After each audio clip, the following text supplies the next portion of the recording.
Good day, dear viewers. Thank you for joining us on the Midday Flash on Reflect Afrique Television.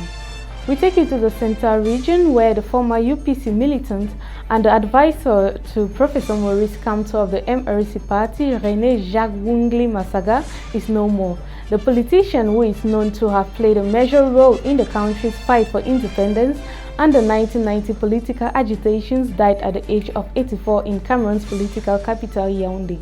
Before his demise, he served as the president of the National Union of Students of Cameroon.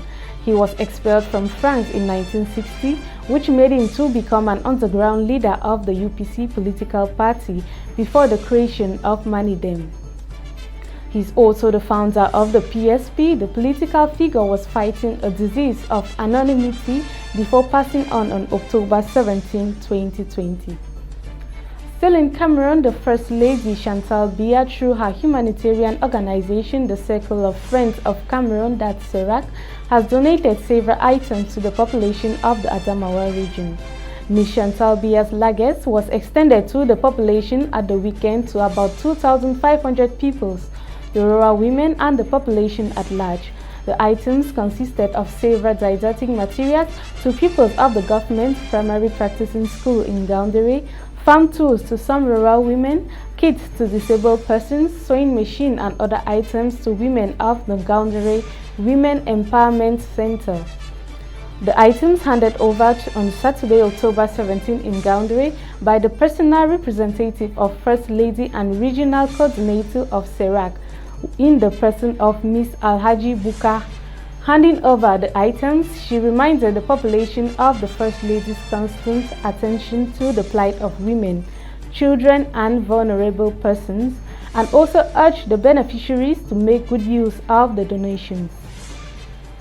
The population on their part expressed gratitude to the First Lady for the gesture, which they said will have a positive impact on their lives. Out of the country, Gambia has reopened its land, air and sea borders. President Adama Barrow's office announced on Friday after the tiny West African nation shut them in March to curb the coronavirus pandemic. In a statement, Barrow's office said that it had opened the borders with immediate effect after consulting top health officials. Gambia has recorded 3,644 coronavirus cases to date, with 118 fatalities. The former British colony depends heavily on tourism, and the World Bank has warned that virus-related restrictions could cause a severe economic contraction in the country.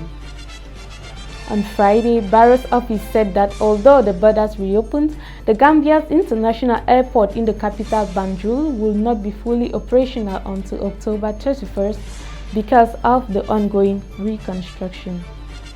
And still out of the country, we take you to Guinea, where voting is underway after Guinea's high-stake election in which the 82-year-old President Alpha Condé is seeking a controversial third term. Sunday's vote follows a month of political unrest, where dozens of people were killed during security crackdown on mass anti-Condé protests.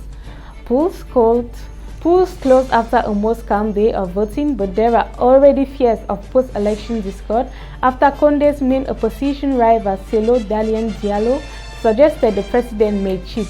Before counting began, his supporters described ballot stuffing its observed encounters, obstructions at polling stations. The results are not expected for several days. 10 other candidates besides Condé are also contesting. A second round of vote is scheduled for November 24th if needed. With Condé being accused of exploitation divisions for electoral ends, a charge he has denied. And still out of the country, we take you to Nigeria, where 14 Nigerian soldiers have lost their lives in an attack on military base in the northeast of the country. And according to Nigerian military authorities, the jihadists from the Islamic State in West Africa, commonly called the ISWAP group or the Boko Haram jihadist threat, attacked the Jakena military base on Friday with machine guns and grenade launchers and later offensive firings followed by intense fighting. The IS-affiliated group has recently intensified attacks on military and civilian targets in the region.